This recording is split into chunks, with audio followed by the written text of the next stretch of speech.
am going to install a chassis skin on this used Kyosho chassis that I have here. And to do that, I'm going to use this skin that I developed. This is called Chaos. This has the extreme finish applied to it. And what I want to illustrate with this is not only the installation procedure, but how easily it can go over a used plate with the scratches and mars, how it will transform that plate and protect it for the long term.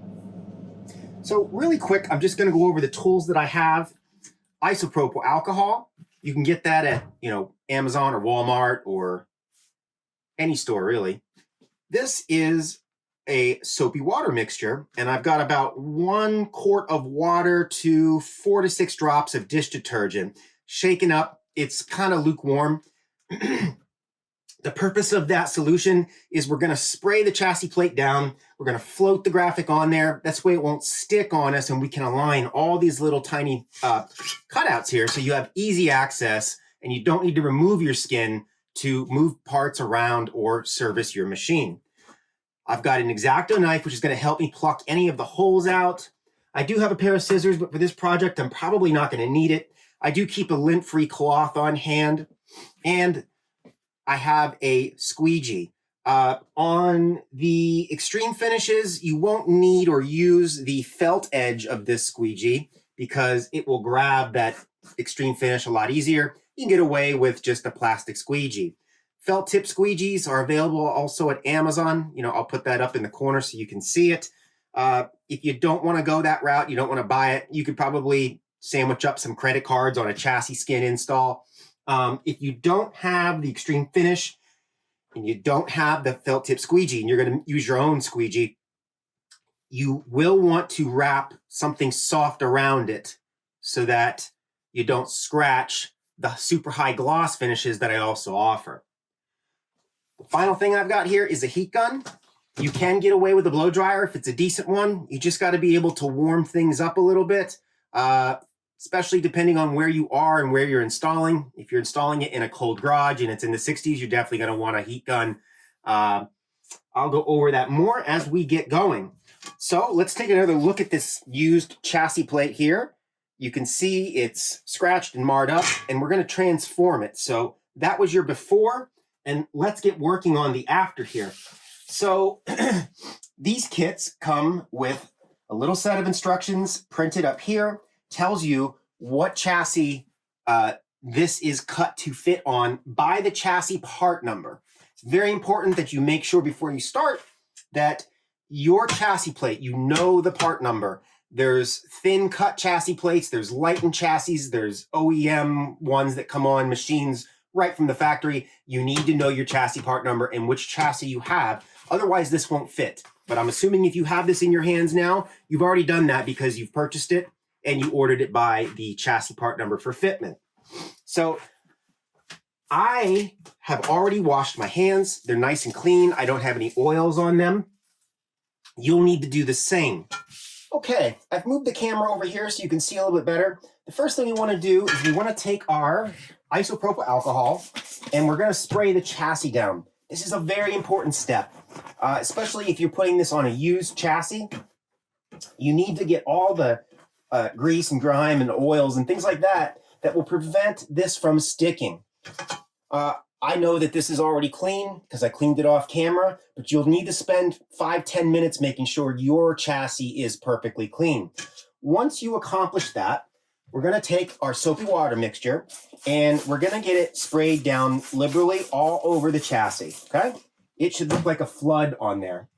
And then we're going to take our skin off the release liner. Now, one of the things I want to show you here, and I'm glad this happened, when you pull the skin back, sometimes the paper, the cutter actually cut a little bit of the paper as well.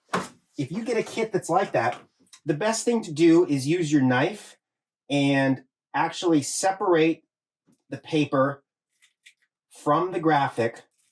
Then you can pull it up. And what I like to do is pull it back like this because sometimes a lot of the holes will actually come out for you. I'm going to spray this down with the soapy water so that I can handle it now without my hands sticking. Now comes the fun part where I have to pluck out all of these holes, okay? So I'm going to speed up the camera and I'll be right back with you as soon as I'm done plucking these holes out. Okay, I have plucked all of the holes out. And, you know, the holes are one of the things that I really take a lot of pride in engineering these for you guys. You know, in the past, a lot of the chassis skins were just solid coverings and you couldn't access your screw holes and your recesses there. That is now a thing of the past, okay? So I've got that sprayed, I've got this sprayed, and we can lay it on here and see how I can just take it right off of there, okay?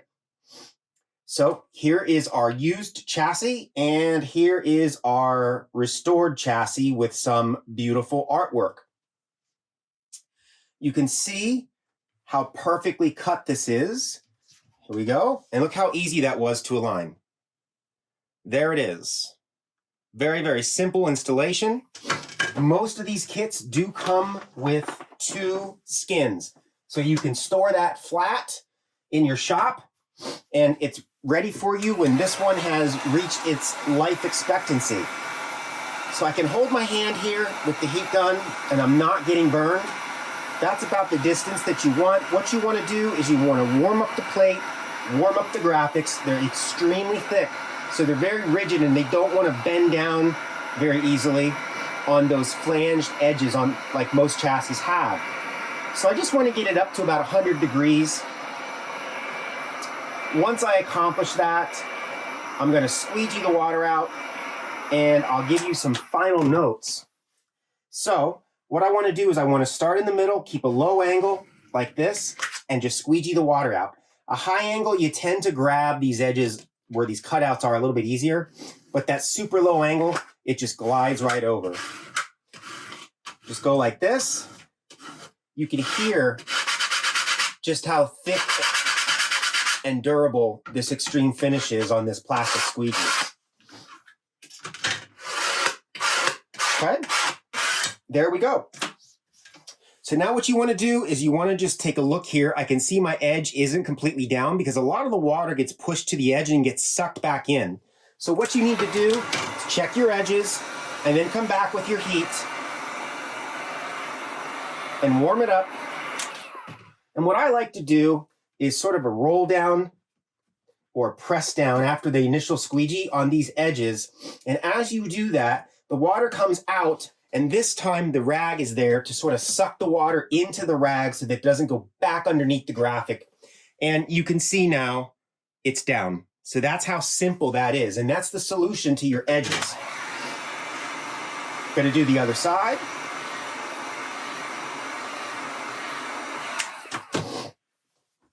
Then I'm going to do my roll down. It'll suck the water in.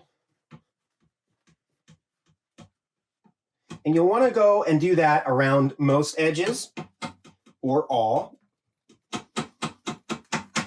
And now the final step. The final step is lay this out in the sun for a couple hours. Let it cook in the sun. If it's the wintertime, if you're in Canada, put it in a window where the sun is shining down, or let it sit for a while, maybe 3 or 4 hours, come back, heat it up again, do a pluck test on your edges, make sure that the edges are down, because what happens, especially on the used chassis, some of the water that you use to get this to slide will get trapped in those little tiny channels, and it does take a while for that water to evaporate out, okay?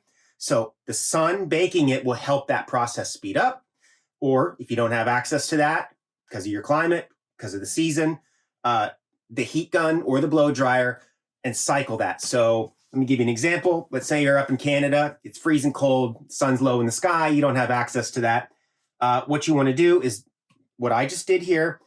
Now you let it sit for an hour or so, come back with your heat gun, warm it up so that it's nice and warm, go back over the edges with the, rolling the towel down, and then check it. Is it down?